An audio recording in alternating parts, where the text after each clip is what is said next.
Friends, इस video में हम देखेंगे कि अगर कोई फलन संतत हो तो कांस्टेंट अचर का मान कैसे निकालें। एक क्वेश्चन यहाँ पे है कि f(x) एक फंक्शन दिया हुआ है और x बराबर 5 पर f(x) संतत दिया हुआ है, तो k का मान बताएं। इस टाइप के प्रश्न को कैसे बनाते हैं, आज का वीडियो इसी पर है। सबसे पहली बात सॉल्यूशन में हम ये करेंगे कि जो गिवन है, जो दिया हुआ है, उसको पहले हम यहाँ लिखेंगे। x बराबर 5 पर f(x) संतत है। जो बात गिवन था, दिया हुआ था, उस बात को हम लिखते और अब हम अपने अनुसार ये जानते हैं कि अगर कोई फलन संतत हो तो अवश्य ही, अगर कोई फलन किसी पॉइंट पे संतत हो तो अवश्य ही उस पॉइंट पर left hand limit, right hand limit and function of 5, चूंकि 5 पे संतत है, ये तीनों के तीनों जो मान होंगे वह इक्वल होंगे। अगर कोई फलन कंटिन्यूअस दिया होता है तो यहाँ पर 3 चीज इक्वल होते हैं, left hand limit, right hand limit और वैल्यू ऑफ फंक्शन। अब इसके बाद हम अगले स्टेप में क्या ये कह सकते हैं कि अगर तीनों इक्वल है, तीनों आपस में बराबर है, तो अवश्य ही राइट हैंड लिमिट, दाएं पक्ष की सीमा और फंक्शन ऑफ 5 ये भी बराबर होगा। क्योंकि तीनों बराबर है आपस में, तो इसके बराबर ये अवश्य होगा। और अब हम इसी को लेकर आगे बढ़ें तो जरूरी है कि k का मान आपको मिल जाएगा। तो अब हम राइट हैंड लिमिट निकालने जा रहे हैं और x इक्वल 5 पर, तो चूंकि x बराबर 5 पर राइट हैंड लिमिट निकाल रहे हैं, मतलब 5 पे निकाल रहे हैं, तो x को टेंड कराना पड़ेगा 5 की ओर, x को 5 के नजदीक ले जाना पड़ेगा और वो भी दाईं ओर से ले जाना पड़ेगा। और इसीलिए 5 के ऊपर प्लस का सिंबल लगेगा, क्योंकि राइट हैंड लिमिट में दाईं ओर से एक्सटेंड करता है। और इसके लिए हम फंक्शन ऑफ x का निकालेंगे लिमिट।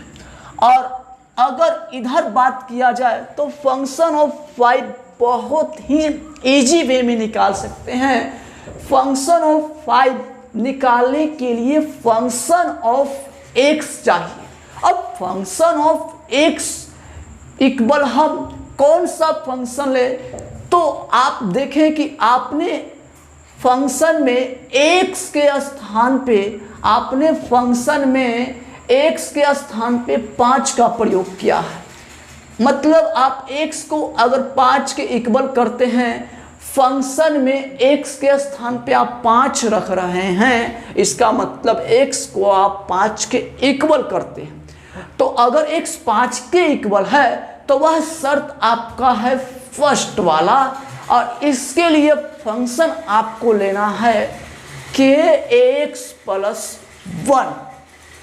और अब फंक्शन में x के स्थान पे 5 का प्रयोग करेंगे, तो इधर k × x के स्थान पे 5 + 1 और आगे बढ़े तो 5k + 1, और फंक्शन ऑफ 5 का वैल्यू हम निकाल चुके हैं। और फंक्शन ऑफ 5 के स्थान पे हम 5k + 1 रख सकते हैं। और अब हम लोग आगे बढ़ें तो आगे बढ़ने पे हम x के स्थान पे 5 + h का प्रयोग करेंगे। x के स्थान पे 5 प्लस h का प्रयोग इसलिए करेंगे क्योंकि x टेंडिंग टू 5 प्लस था, और अगर x टेंडिंग टू 5 प्लस है तो आपको x के स्थान पे 5 प्लस h का प्रयोग करना है।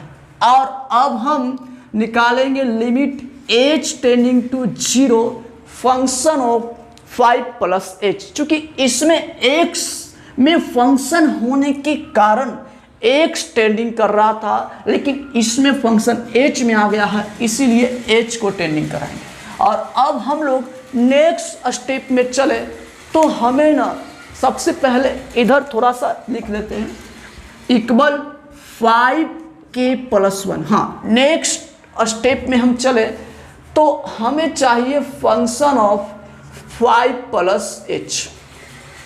अब फंक्शन ऑफ 5 प्लस h के लिए फंक्शन ऑफ x चाहिए।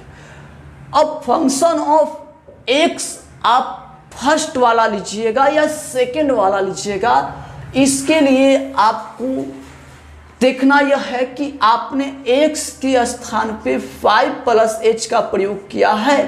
h बहुत ही छोटी धनात्मक संख्या होने के कारण 5 प्लस h का मान 5 से बड़ा होगा, मतलब x 5 से बड़ा होगा, और x 5 से बड़ा इस कंडीशन में है तो fx इक्वल आपको 3x माइनस 5 का प्रयोग करना है। अब फंक्शन ऑफ 5 प्लस h निकालने के लिए x के स्थान पे फंक्शन में 5 प्लस h का प्रयोग करें तो 3 इंटू x के स्थान पे 5 प्लस h अब माइनस 5। तो इस तरह से फंक्शन ऑफ 5 प्लस h हम निकाल सकते हैं। और अगले स्टेप में हम इसके स्थान पे लिख सकते हैं 3 इंटू 5 प्लस h माइनस 5, और फिर लिमिट h टेंडिंग टू 0, और इसे हम ब्रैकेट के अंदर लिखेंगे, मतलब लिमिट सब में रहेगा। और इधर हमारे पास 5k प्लस 1 है, 5k प्लस 1। और अब हम h टेंडिंग टू 0 का प्रयोग फंक्शन में जहाँ h है वहाँ पर 0 रख के करेंगे। फंक्शन में h के स्थान पे 0 रखेंगे और h टेंडिंग टू 0 का प्रयोग हो जाएगा और लिमिट आपका ख़त्म हो जाएगा। h के स्थान पे 0 का प्रयोग किया गया। इधर आपके पास 5k प्लस 1 है। अब आगे बढ़े तो 5 या 15 माइनस 5 इक्वल आपके पास 5k प्लस 1, और 15 में से 5 जाएगा तो आपके पास बचेगा 10, और इधर आपके पास 5k प्लस 1। और नेक्स्ट स्टेप में हम लोग चले तो इस एक को इस साइड लाएं तो एक इस साइड प्लस में है, इस साइड माइनस में आएगा, और इधर आपके पास 5k बचेगा। तो अब 10 में से 1 को घटा ले तो 9 और इक्वल इधर 5k। अब क्या हम 5k इक्वल 9 लिख सकते हैं, और 5 इस साइड गुना में है तो उस साइड 5 भाग में जाएगा, और इस साइड आपके पास बचेगा k, और इधर आपके पास 9, और ये आपका हो गया k का मान, ये आपका आंसर है। उम्मीद करते हैं आपको समझ में आया होगा।